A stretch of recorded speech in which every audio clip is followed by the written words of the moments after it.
Hi my families.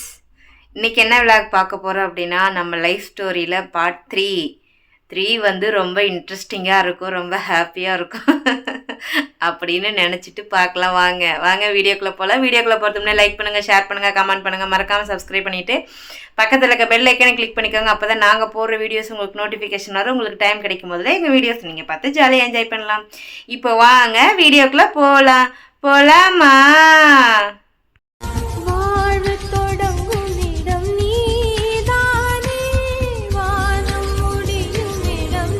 நான் இன்றைக்கி வந்து என்ன பண்ண போகிறேன்னா, இப்படியே கையில் பிடிச்சி தான் பேச போகிறேன். ஏன்னு கேட்டிங்கன்னா, நான் வந்து கேமரா ஆன் பண்ணி வச்சுட்டு பின்னாடி போய் உட்காந்து பேசும்போது என்ன ஆகுதுன்னா, எனக்கே தெரிய மாட்டேங்குது. கால் அது ஆட்டோமேட்டிக்காக வந்து இந்த ஸ்டோரேஜ் ஃபுல்லுன்னு சொல்லிட்டு ஆஃப் ஆயிடுது. எனக்கு தெரியல ஆக்சுவலாக. ஸோ இப்போ லாஸ்ட் டைம் கூட பேசிகிட்டு இருக்கும் போதே கட் ஆகிடுச்சு. சரி ஓகே அப்படின்னு நானும் விட்டுட்டேன். ஆனால் கை தான் வலிக்கும், என்ன செய்யறதுன்னு எனக்கும் தெரியல. நான் முடிஞ்ச வரைக்கும் எதுலையாவது வச்சு எடுக்க ட்ரை பண்ணுறேன். ஸ்டாண்டு கிடக்கு, ஒரு ஸ்டாண்டுக்கு 2 ஸ்டாண்ட் இருக்குது. பட் பார்க்கலாம்.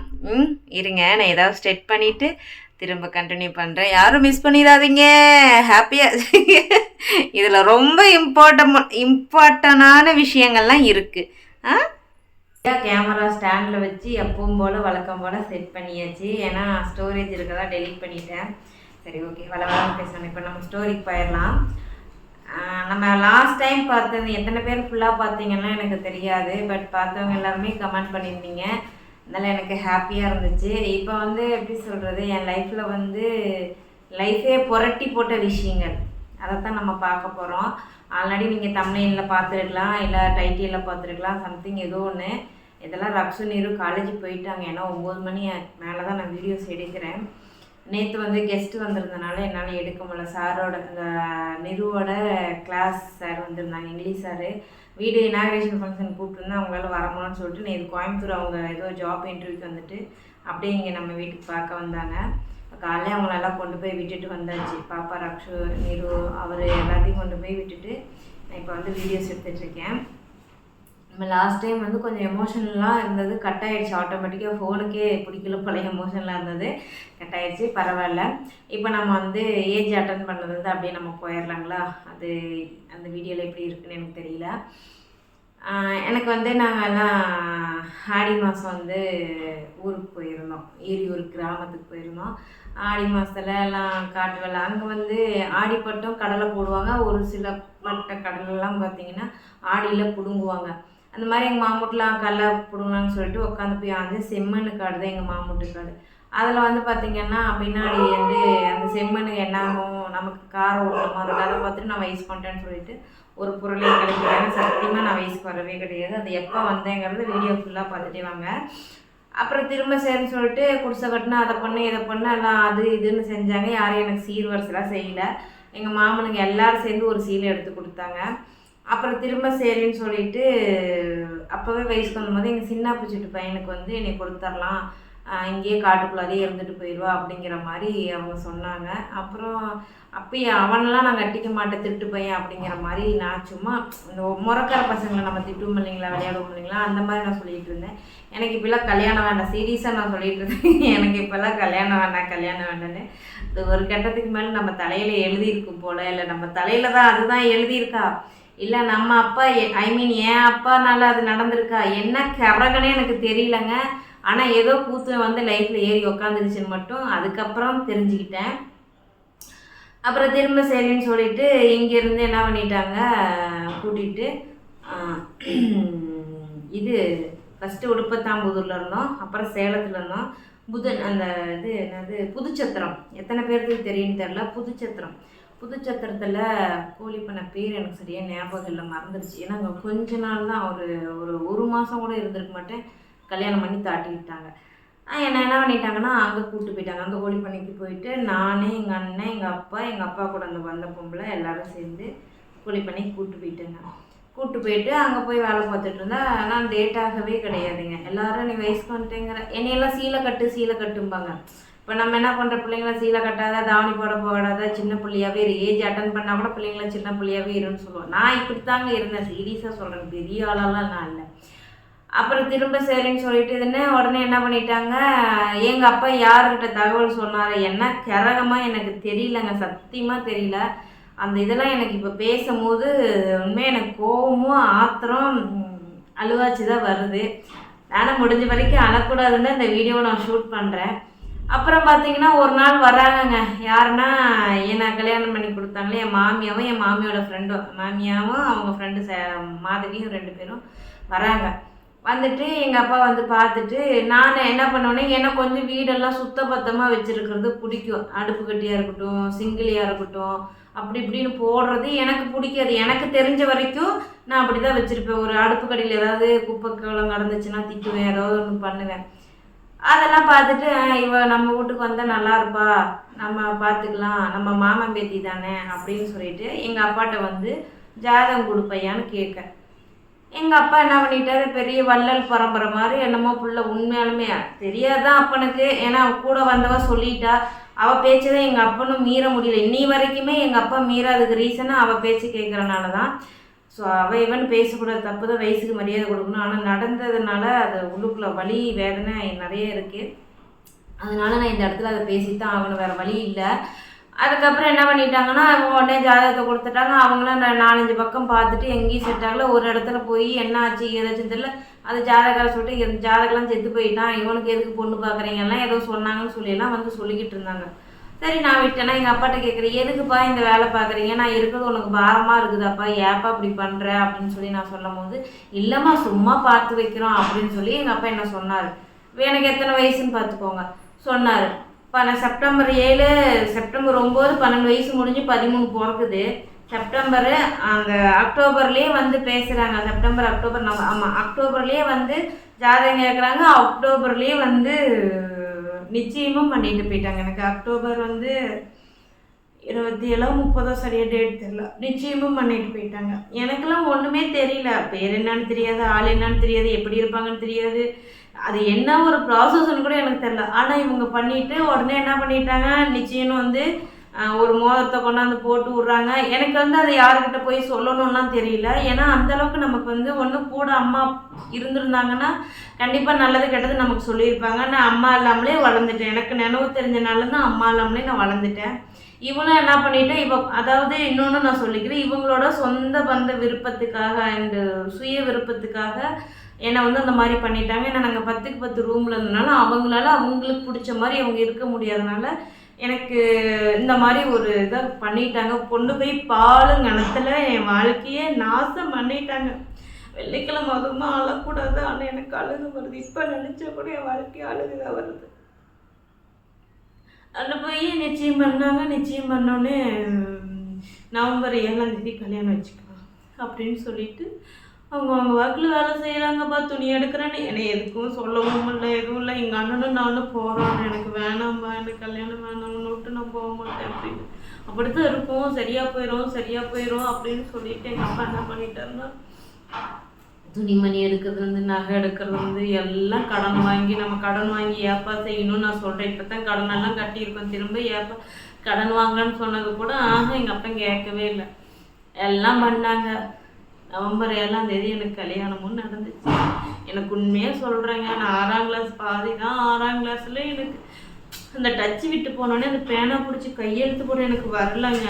கோயிலில் கையெழுத்து போட சொல்லுவாங்க பொண்ணும் பிள்ளையும், பொண்ணு மாப்பிள்ளையும். கையெழுத்து போட எனக்கு வரல, கையெல்லாம் நடுங்குது. எல்லாம் எனக்கு கிண்டல் பண்ணுறாங்க. ஒரு 500 பேர் பக்கமாக கல்யாணத்துக்கு வந்திருப்பாங்க, 500-600 பேர் வந்திருப்பாங்க. எல்லாம் கிண்டல் பண்ணுறாங்க, என்ன பிள்ளை இவ்வளோ சூப்பராக கையெழுத்து போடுது, அப்படி போடுது இப்படி போடுதுன்னு. எனக்கு அசிங்கமாகவும் தெரியல, அது எனக்கு என்ன பண்ணுறதுனே எனக்கு தெரியல. அப்புறம் நான் ஒரு மறுக்க எனக்கு கல்யாணம் முடிஞ்சிருச்சு, எல்லாம் பண்ணிட்டாங்க. திரும்ப வந்துட்டு நான் எங்கள் அப்பாட்ட சொல்கிறேன், எதுக்குப்பா இந்த இதெல்லாம் பண்ணுறீங்கன்னு சொல்லிட்டு.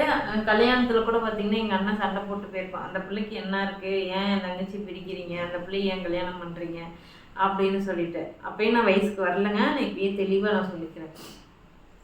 கல்யாணம் பண்ணிட்டு கொண்டு போய் விட்டுட்டு எனக்கு என்னன்னு போனால் எங்கள் அப்பா தாங்க.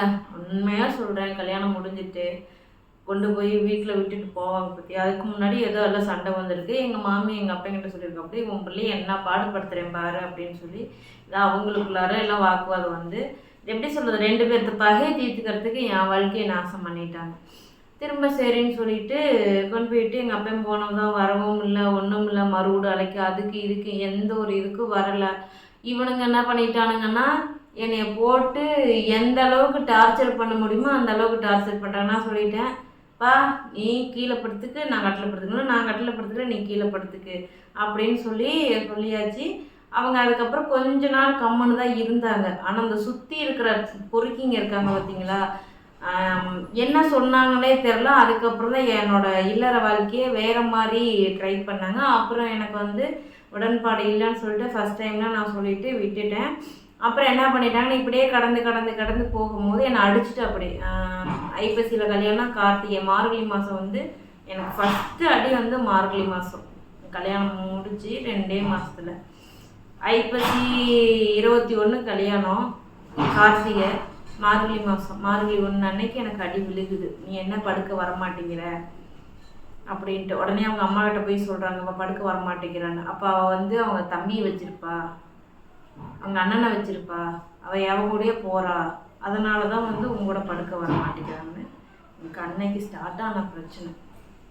இதெல்லாம் தாண்டிட்டு நாங்கள் வீட்டுக்கு தூரமே ஆகவே இல்லை. வயசுக்கு வந்தால் தான் நான் தூரம் ஆவேன். இவங்க என்ன பண்ணிட்டாங்க, நான் உங்க கூட படுக்கலைன்னா அப்போ எவன் கூடயே படுத்து புள்ள வாங்கிட்டு வந்துட்டா அப்படின்னு சொல்லிட்டு சேந்தமங்கலம் இங்கே நாமக்கல் ஜிஹெச்சில் பார்க்கும்போது அவங்க சொல்லிட்டாங்க, ஆமாம் கரு இருக்குன்ட்டு. சும்மா விடுவாங்களாங்க என்ன? எனக்கு எதுவுமே. அதுக்கப்புறம் திரும்ப சரின்னு சொல்லிட்டு நாமக்கல் டாக்டரே சொல்லிட்டான், வயிற்றுல புள்ள இருக்கு, எவன் கூட போய் படி அப்படின்னு சொல்லிட்டு எங்கள் அப்பா ஒருத்தவங்களை கூட்டிகிட்டு வந்தாங்க பற்றி. அவங்க பையனுக்கும் எனக்கும் சேம் ஒரே ஏஜ் தான். அவனையும் என்னையும் கம்பேர் பண்ணி ரொம்ப கேவலமாக பேசி அடிச்சுட்டேன். அந்த நைட்டு போய் கதவை சாத்திட்டு படுத்துட்டு எனக்கே தெரியாமல் தூக்கத்தில் உச்சா கூட நான் போயிட்டேன். சீரியஸாங்க, அதெல்லாம் வந்து ஒரு நரக வேதனை. அப்புறம் திரும்ப சரின்னு சொல்லிட்டு வேறு யாரும் வந்து சரி சேந்தமங்கலம் கூப்பிட்டு போகலான்னு சொல்லிட்டு அப்போல்லாம் இந்த கிட்டில் செக் பண்ணுறதுலாம் கிடையாது. யூரின் டெஸ்ட் எடுத்து செக் பண்ணி பார்க்கும்போது அவங்க சொல்லிட்டாங்க, அந்த பிள்ளைங்க கண்ணியே கலையில், அந்த பிள்ளை வயசுக்கே வரல, எதுக்கு அந்த மாதிரி அந்த பிள்ளையை போட்டு டார்ச்சர் பண்ணுறீங்க? நான் வந்து அந்த ஓப்பனாக என்னால் முடியல, இந்த மாதிரிலாம் அடிக்கிறாங்க, நான் எதுவுமே பண்ணலை, இன்னைக்கு அடிக்கிறாங்க, என்னை தொந்தரவு பண்ணுறாங்க, எனக்கு என்ன செய்யணும்னு தெரியல, எங்கள் அப்பாவும் வர மாட்டேங்கிறாங்க, யார்கிட்ட சொல்கிறதுன்னு தெரியல அப்படின்னு சொல்லிட்டு நான் வந்து டாக்டர்கிட்ட சொல்லி அழுதும்போது அவங்க எங்கள் மாமியார் கூப்பிட்டு, அந்த பிள்ளை வயசுக்கு வரல, அந்த பிள்ளை கண்ணியே கல்யாணம் இருக்குது அப்படின்னு அவங்க சொன்ன பின்னாடி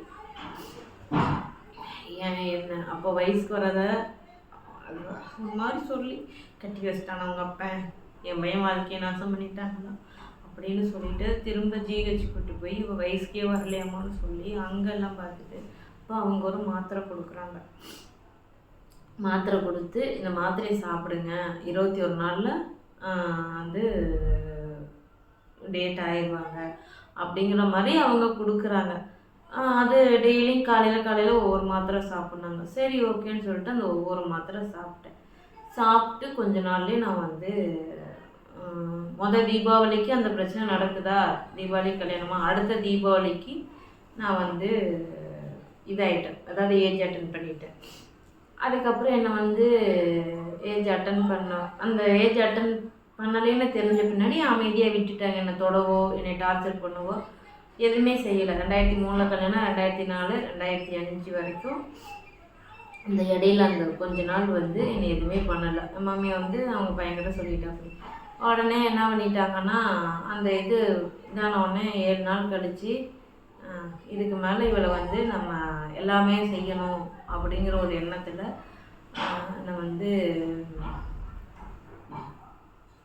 ஆல்ரெடி நான் சொன்ன விஷயந்தான், கையும் காலையும் கட்டி போட்டு ஒரு பொண்ணுக்கு நடக்கக்கூடாத ஒன்று என் லைஃப்பில் நடந்துச்சு. அதை என் மாமி பக்கத்தில் நின்று பார்த்தா, அப்படி சைக்கோ மாதிரி என் மாமி பக்கத்தில் நின்று பார்த்தா. அப்படி எனக்கு அது என்ன சொல்கிறதுன்னு கத்துறேன், யாருமே வரல. இப்போ நம்ம வீடு வந்து எப்படின்னா இங்கே ஒரு வீடு, அவங்க ஒரு வீடாக இருக்குது பார்த்தீங்களா. ஸோ அந்த மாதிரி தான் நான் கல்யாணம் பண்ணிட்டு போன ஊர்லேயே இருந்துச்சு. ஸோ அதனால் கத்துனா பக்கத்தில் எங்கள் சொந்த பெரியப்பா பொண்டாட்டி இருக்காங்க.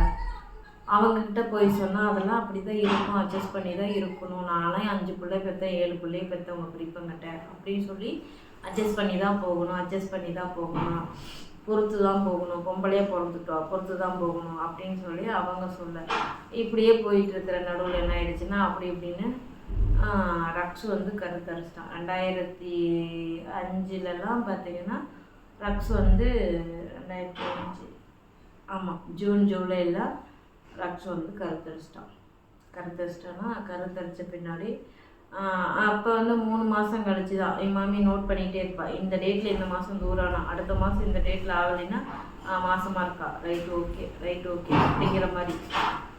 அது என்னோட உடம்புக்கு இதுக்கு அப்படின்னு டக்குன்னு வந்து குழந்தையும் நின்றுச்சு. அப்புறம் ஆசிரிக்கு போய் பார்க்கும்போது முத்துலட்சுமி பழனிசாமி பரமத்தி ரோட்டில் இருக்காங்க. அவங்கக்கிட்ட கூப்பிட்டு போய் காட்டும்போது 90 நாள் ஆன பின்னாடி தான் அப்போல்லாம் கை வச்சு தான் பார்ப்பாங்க. பார்த்துட்டு இடமே இல்லையே, எப்படி கருத்தந்துச்சு அந்த பிள்ளைக்கு, ஸோ அந்த பிள்ளைக்கு இப்போ எத்தனை வயசு அப்படின்னு சொல்லி கேட்கும் போது எனக்கு அப்போ வந்து 14 வயசு தான். 13 எண்டிங்கில் கல்யாணம், 14 எண்டிங்கில் ரக்ஸு வயிற்றுல அப்படியே எனக்கு கல்யாணம். ஏன்னா 13 வயசு ஸ்டார்ட் ஆன உடனே கல்யாணம். அடுத்த தீபாவளிங்கும் போது எனக்கு 14 தான் பிறந்திருக்கு. அப்போ பார்த்துக்கோங்க, தீபாவளி கூட இல்லை, ஜூன் ஜூலைலேயே எத்தனை வயசுங்கும் போது எங்கள் மாமியான்ட்டு அவளுக்கு 18 வயசு ஆயிடுச்சு அப்படின்ட்டாங்க. பிள்ளைய பார்த்தா அப்படி தெரியல, அவங்க அம்மாலாம் சின்ன பிள்ளையாட்டு இருப்பாங்க, அதனால தான் அவளும் அப்படி இருக்காங்க. ஏன்னா அப்புறம் டாக்டரை கூப்பிட்டு கேட்கும்போது எனக்கு எத்தனை வயசு அப்படின்னு சொல்லும்போது என் வயசை நான் சொல்கிறேன். எப்போ கல்யாணம் ஆச்சுன்னு சொல்லும்போது எனக்கு அப்படிலாம் அந்த வருஷமோ தேதியோட சத்தியமாக எனக்கு ஞாபகம் வச்சுக்க தெரியாது. அப்போ நான் வந்து 31ஆந்தேதி 10வது மாதம் 7வது மாதம் 6வது மாதம் அப்படி தான் சொல்லேன். ஜூன் ஜூலை ஆகஸ்ட் அப்போல்லாம் எனக்கு சொல்லவே தெரியாதுங்க. அப்போ நான் வந்து சொல்கிறேன், இப்போ தான் இந்த மாதிரி தான் கல்யாணம் ஆச்சு, இந்த மாதிரி தான் எனக்கு நடந்துச்சு அப்படிங்கும்போது அவங்க டாக்டர் என்ன சொன்னாங்க, உண்மையாக சொல்லணும்னா மேடம் என்ன சொன்னாங்கன்னா, நம்ம வந்து கேஸ் கொடுத்துடலாம், ஒன்றும் பிரச்சனை இல்லை, கேஸ் கொடுத்துடலாம், இதுக்கு வந்து குழந்தை திருமணத்தில் தான் போய் நிற்கும் அப்படின்னு சொல்லும் போது கேஸ் கொடுத்தா யாராவது போவாங்கன்னு நான் கேட்குறேன். ஏன்னா எங்கள் அப்பாவை எனக்கு அவ்வளோ பிடிக்குங்க, ரொம்ப பிடிக்கும் என் அப்பாவை. அப்புறம் திரும்ப சரின்னு சொல்லிட்டு அவங்க சொல்லும்போது ஃபஸ்ட்டு உன் அப்பா தான், அப்புறம் உன்னை கட்டினவன், அதுக்கப்புறம் சுற்றி இருக்கிறவங்க யாரெல்லாம் முன்னாடி நின்னாங்களோ அவங்களெல்லாம் இருந்தாங்க, மெயினாக இவங்க 2 பேரும், அப்புறம் உங்கள் மாமியா அப்படின்னு சொல்லும் போது நான் எங்கள் அப்பாவை நினச்சிட்டு இல்லை வேண்டாம் அப்படின்னு 9 மாதம் வரைக்கும் நாங்கள் அவங்கக்கிட்ட தான் வந்து ட்ரீட்மெண்ட் பார்த்துட்ருக்கோம். ப்ளட் இல்லை, 15 நாளைக்கு ஒருக்க இன்ஜெக்ஷன் பண்ணிகிட்டே இருக்கணும் ப்ளட் இன்க்ரீஸ் ஆகிறதுக்கு. அப்போ மாதமாக இருக்கான்னு தெரிஞ்ச பின்னாடி எப்படி சொல்கிறது, வீட்டில் நார்மலாக எல்லா வேலையும் நான் தான் செய்வேன். அப்போ அது இன்னும் அதிகமாக வாங்குவாங்க வேலை. கையில் தான் துணி துவைக்கணும், தண்ணிக்கு இடுப்பில் தான் போய் தூக்கிட்டு வரணும், தண்ணி ரொம்ப பஞ்சம். குடி தண்ணியெல்லாம் பார்த்தீங்கன்னா 6-7 கிலோமீட்டர் போய் தான் 2 கூட சைக்கிளில் கொண்டு வரணும். அப்போ 6-7 மாதம் வரைக்குமே நான் வந்து சைக்கிளில் போய் தண்ணி எடுத்துகிட்டு வந்துட்டுருந்தேன். அப்புறம் பார்த்திங்கன்னா வீட்டில் எல்லா வேலையும் செய்வாங்க. அப்போ தான் நல்லபடியாக பிறக்கும், நார்மல் டெலிவரி ஆகும், சவப்பிரசவம் ஆகும் அப்படிங்கிற மாதிரி போட்டு டார்ச்சர் பண்ணி எடுத்துட்டாங்க. சரி நான் அதே செஞ்சேன். அப்புறம் 7 மாதத்தில் வளகாப்பு பண்ணுறதுக்கு அதான் எங்கள் அப்பா வரவே இல்லையே. எப்படி இவங்க சந்தித்தாங்க என்னென்னலாம் எனக்கு அதெல்லாம் தெரியாது. ஒரு நாள் வந்து என்கிட்ட உங்கள் அப்பா நாளைக்கு வராங்க அப்படின்னு சொன்னாங்க. எனக்கு ஒரு சந்தோஷம், அப்பா இத்தனை வருஷம் வரல, கல்யாணம் முடிச்சு இப்போ வராங்க, கல்யாணம் கட்டி கொடுத்துட்டு போனதோடு சரி, அதுக்கப்புறம் வரவே இல்லை. இவங்க அடிச்சிட்டாங்க, நான் ஒரு நாள் கோச்சிட்டு போனேன். அப்போ எங்கள் அப்பா என்ன பண்ணிச்சுன்னா நான் அடித்து தாட்டி விட்டுருச்சு. அதுக்கப்புறம் வரவே இல்லை. திரும்ப சரின்னு சொல்லிவிட்டு போய் இந்த மாதிரி பிள்ளை மாசமாக இருக்குது அப்படின்னு சொல்லியிருப்பாங்க போல், நாங்கள் வரோம் அப்படின்னு சொல்லிட்டு அப்புறம் நாளைக்கு வரேன்னு சொல்லிட்டாங்கன்னு நானும் எதிர்பார்த்துட்டே இருக்கேன். பார்த்தா 1 வாரம் கழிச்சு வந்தாங்க. வந்தோடனே வளகாப்பு வைக்கலாம் அப்படின்னு சொல்லி சொன்னாங்க. சரி வைங்க அப்படின்னு சொல்லிட்டு இவங்க அப்போ சொல்ல நீ பாதி செலவு நான் பாதி செலவுனாங்க. திரும்ப சண்டை ஆரம்பிச்சு வளகாப்பு பண்ணும் போதெல்லாம் பார்த்தீங்கன்னா ஏகப்பட்ட சண்டை. எனக்குலாம் வளையல் வந்து எண்ணி தாங்க போட்டாங்க, 6 வளையல 7 வளையல எண்ணி தான் போட்டாங்க எல்லோரும். இப்போல்லாம் போட்டிருக்க பிள்ளைங்கள பார்த்தா ஆசையாக இருக்குது, இப்போல்லாம் எண்ணி தான் போட்டாங்க. எனக்குலாம் அவ்வளோ வயிற்றுச்சில். வளகாப்பு முடிச்சுட்டு அடுத்த நாள் என்ன பண்ணிட்டேன், அந்த வளையல உட்காந்துட்டு கொட்டி உடச்சி எறிஞ்சிட்டேன். எனக்கு அது அதில் எதுலையாவது விருப்பம் இருந்தால் தானே நம்ம அதெல்லாம் அனுபவிப்போம். கொட்டி உடச்சி எறிஞ்சிட்டேன். அப்புறம் கையில் இப்படியே தான் இருந்தேன். எப்பயாவது இந்த ப்ரேஸ்லெட்டு போட்டிருக்கு, இப்படியே தான் இருந்தேன் வளையல் போடாமல். 9 மாதம் ஆயிடுச்சு. நல்லா சளி, பயங்கரமாக நெஞ்சு சளி பிடிச்சிக்கிச்சு. நெஞ்சு சளி பிடிச்ச பின்னாடி கார்த்திக், இதுனா இந்த கலரில் வருது, மஞ்சள் கலர் மாதிரி. இப்படியே இருக்கும்போது என் அப்பாட்ட வந்து நான் ஃபோன் பண்ணி சொல்கிறேன். அப்போ எங்கேயாவது ஒரு ஃபோன் இருக்கும். ₹1 கையிலேருந்து எங்கள் அப்பா என்னை கூப்பிடுவோம், இல்லைன்னா வேலை செய்கிற இடத்துலேருந்து கூப்பிடுவாங்க. அப்போ எங்கள் அப்பா வந்து புளியம்பட்டிக்கு வந்துட்டாங்க, கோழிப்பண்ணைக்கு வேலைக்கு. இப்போ இருக்கிற ஊருக்கு வந்துட்டாங்க. திரும்ப சரின்னு சொல்லிட்டு ஃபோன் பண்ணி இந்த மாதிரிங்கும் போது சரி வா பார்த்துக்கலான்னு சொல்லிட்டு இவங்க என்ன விடலை, தாட்டி விடவே கிடையாது. வளகாப்பு பண்ணியுமே அப்பா வீட்டுக்கா அம்மா வீட்டுக்கா தாட்டி விடவும் கிடையாது. திரும்ப சரின்னு சொல்லிட்டு எங்கள் அப்பா வந்து கூட்டிகிட்டு போக வந்தார். கூப்பிட்டு போயிட்டு அந்த சளியெல்லாம் சரியான பின்னாடி இவங்க என்ன சொல்லிட்டாங்க, கூப்பிட்டு வந்து விட்டுட்டு போங்கன்னு சொல்லிட்டாங்க. அப்புறம் திரும்ப ஹாஸ்பிட்டலுக்கு போய் அந்த 9ஆம் மாதம் இதுங்கும் போது கை வச்சு வச்சு வச்சு வச்சு டார்ச்சர் பண்ணி கொண்டுட்டாங்க. அப்புறம் இல்லை அதுக்கு வந்து ஆப்ரேஷன் பண்ணி தான் பிறக்கும், நார்மல் டெலிவரிக்குள்ள 1% கூட வாய்ப்பே கிடையாது, இடமே கிடையாது, எப்படி அந்த பிள்ளைக்கு நார்மல் டெலிவரி ஆகும். அது சொல்லப்போனால் இப்போயாவது தொப்பு இருக்குது. அப்போ எனக்கு வயிறே இருக்காது. நீ ரக்ஷு எப்படி இருந்தாலும் அப்படியே தான் இருந்தேன். நான் மாசமெல்லாம் போய் சொல்லிட்டு ஏமாத்தலாம் கூட என்ன சொன்னாங்க. அப்புறம் திரும்ப சரின்னு சொல்லிட்டு நாங்கள் ஜிஹெச்லேயே பார்த்துக்கிறோன்னு என் அப்பா சொல்லிட்டாங்க. என்கிட்ட பணம் கிடையாது, ஜிஹெச்சில் பார்த்துக்கலாம் அப்படின்னு சொல்லிட்டாங்க.